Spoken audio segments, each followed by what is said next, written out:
Vous êtes ici chef depuis combien d'années? C'est depuis 2012. C'est depuis 2012 que nous sommes là. Ok. Oui. Notre papa, le Mwami Alexandre Muhindo Mukosasengi, nous a quittés en novembre 2011. Et quand nous étions encore étudiants à Kinshasa, et on est venu pour la succession de notre papa. Oui. Et avant lui aussi? Avant le papa, c'était le grand-père David Mukosasengi. David Mukosasengi qui a remplacé Makassi. Makassi à son tour qui avait remplacé Alexandre Mukosasengi Ier. Tous, c'était des fils ils étaient les fils de notre arrière-grand-père Bisanki. Oui. Qu'est-ce qui vous a déjà marqué depuis 2012? Depuis 2012, c'est bon. Ce qui m'a marqué, c'est la confiance de la population. Et aussi la confiance de la famille régnante qui m'a mandaté pour diriger la chefferie de Bamante. Et vos succès depuis que vous êtes là? Les succès, là, c'est bon. En termes de réalisation? Les réalisations, il y a tas de réalisations que lesquelles peut-être. vous marquent les mieux? Les réalisations, c'est d'abord la sécurité de la population. Tas de projets de développement qu'on est en train de faire. Tas de plaidoiries qu'on est en train de faire auprès de ceux qui nous animent aussi. Okay. Oui. Et qu'est-ce que vous aviez voulu faire mais vous n'avez pas pu le faire aussi? Ce que je continue à faire. Non, qu'est-ce que vous avez voulu faire un jour, bon, au moins depuis 2011, 2012 jusqu'à aujourd'hui, mais vous avez échoué à le faire? Je n'ai pas encore échoué puisque je suis encore là. Il n'y a pas un projet que vous avez raté par exemple? Le financement, j'ai raté le financement de la MONUSCO pour la construction de mon bureau. Oui. D'accord. Oui. Ça vous a arrêté? Ça m'a arrêté, oui, puisque nous sommes une entité décentralisée avec un budget. Mais bon, puisque les rubriques dont ELEG nous a un peu freiné par rapport à la constitution de notre bureau de la chefferie de Bamante, puisque nous utilisons encore le bureau de nos aïeux. Les bureaux de Colos sont les bureaux que nous utilisons encore pour aujourd'hui. Okay. Et peut-être le projet aussi que vous avez parlé, qu'est-ce que je voulais, ce que je n'ai pas pu réaliser aussi, c'est un projet que nous avons monté avec la division provinciale de plan santé, plan et budget, un projet de 100 km de route de Luofu jusqu'à Fatoua. C'est un projet que on a monté un projet, mais on n'a pas pu réaliser ça, faute de moyens. Imaginez-vous un projet de 100 km pour la chefferie, ce n'est pas moindre. Exactement, je vois que vous vous battez quand même pour le développement de la chefferie. En même temps, la population elle est agricultrice et en même temps, les routes de dessert agricole ne sont pas en bon état. Qu'est-ce que vous faites surtout de ces côtés-là? Avec les routes, nous sommes en train de faire la sensibilisation de la population, en faire les systèmes de salongo toujours. Le système de salongo, bon. Un peu de kilomètres qu'on est en train de faire, c'est à partir de ces moyens-là. Oui. Mais ça aide quand même les agriculteurs. Ça aide les agriculteurs, oui. Ça aide les agriculteurs puisque, par exemple, un groupement de Buhimba, si vous y arrivez, vous allez constater vous-même que la population se mobilise elle-même avec les moyens de bord qu'ils ont.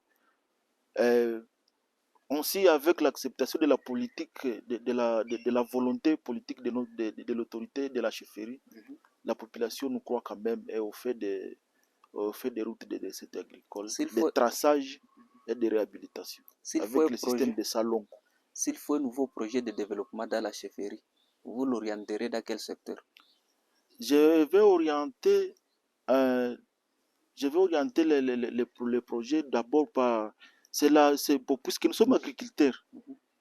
nous allons orienter le projet à l'agriculture et l'élevage et les RDA aussi. Puisqu'avec avec les routes de cette agricole, on va aller plus loin pour désenclaver d'autres milliers.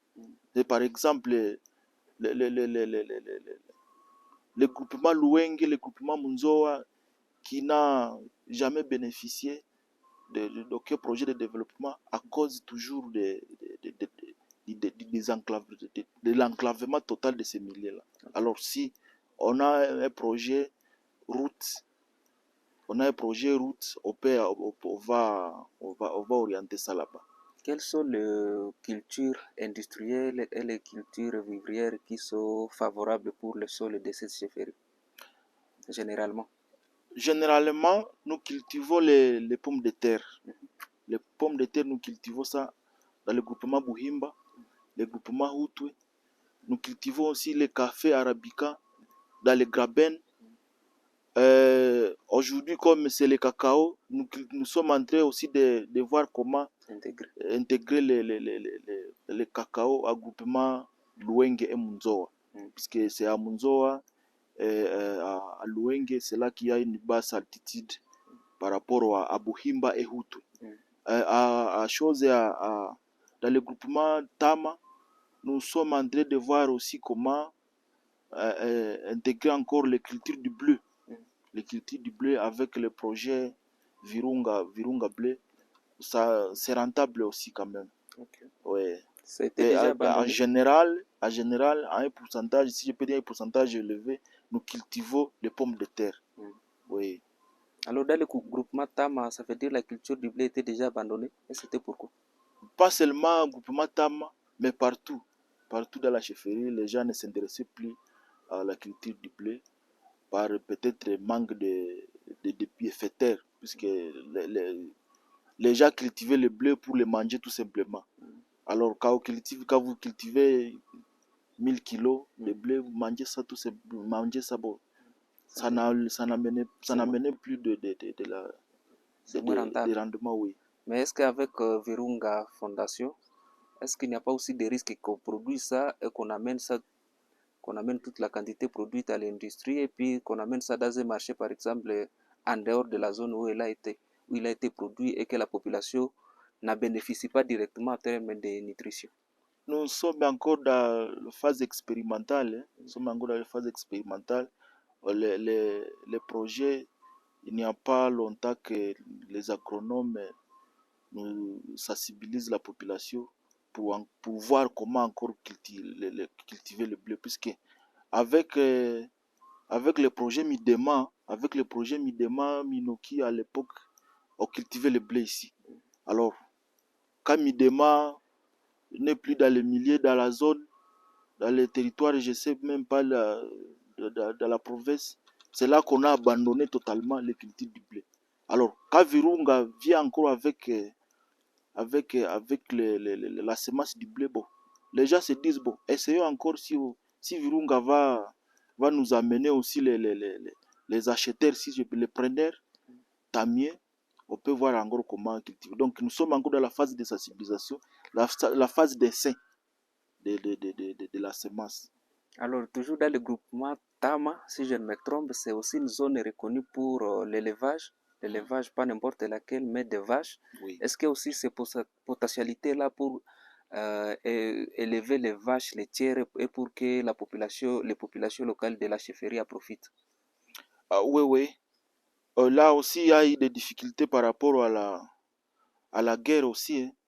Il y a aussi des difficultés par rapport à la guerre, puisque c'est comme vous le dites, monsieur le journaliste, c'est à Busekera, Boavignua, Pitacongo, c'est là où les gens faisaient l'élevage des vaches. Mais avec la guerre qui nous arrive de temps à autre, pour ça, c'est assez que les gens abandonnent un peu l'élevage des vaches. Mais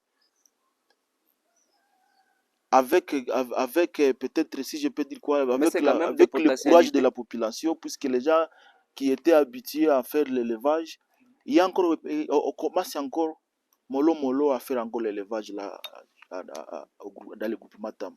Ça veut dire que ce sont toujours des potentialités qui existent. Oui, oui, ce sont des potentialités qui existent. Même un groupement Hutu, même un groupement Buhimba, il y a toujours l'élevage qui est rentable, hein. Il y a toujours l'élevage qui est rentable, l'élevage de vaches. Mais malheureusement, malgré qu'il y a une démographie qui a galopé, et ça a aussi laissé que les espaces pour l'élevage commencent à Diminue. diminuer aussi. Et vers les lacs, Vers les lacs à quelles sont Lugnacenk, les potentialités, la chefferie, les eaux lacustres? oh ouais, vers les lacs à Lugnacenk, nous sommes là, nous sommes à Lugnacenk, puisque bon, la chefferie aussi fait partie la chefferie de Bamate aussi fait partie des membres coopérateurs de la COPEVI. Mhm. Et donc la COPEVI est gérée par les BAMI Okay. de la province. Alors les rapports du lac, nous les gérons conjointement avec ces 11, avec ces 11 chefferies de la province du Nord Kivu. Exactement, j'en profite parce que vous faites membre de la COPEVI d'une manière ou d'une autre. Il y a quand même plusieurs difficultés qu'on enregistre au sein du lac, notamment les pêcheurs congolais qui sont surtout euh, arrêtés par la marine ougandaise. C'est quoi la question autour de ça? Qu'est-ce qu'on peut comprendre? Bon, il y a d'abord, c'est à cause de la mauvaise gestion, si je peux dire ça, de la mauvaise gestion du lac. Du C'est côté, d'abord ça, il y a rareté de l'espèce halieutique dans le lac Édouard, puisque du côté congolais du surtout. côté congolais, bien sûr, puisque quand vous allez en Ouganda, et là, il y a eu des mesures, des mesures qui sont réglementées par le ministère de tutelle en Ouganda. C'est que nous voudrions à ce que aussi notre ministère puisse faire aussi chez nous ici en RDC, puisque quand il y a prolifération de groupes armés sur les côtes ouest du lac Édouard, cela fait qu'il y a même des pêches illicites, que même les baies, si je peux dire les maternités des poissons, on y accède facilement. Donc, Les écloseries. il y a toujours arrêté de l'espèce halieutique dans les lacs. Alors, est-ce que le secteur n'est pas réglementé ou est-ce qu'il est réglementé mais les textes ne sont pas appliqués?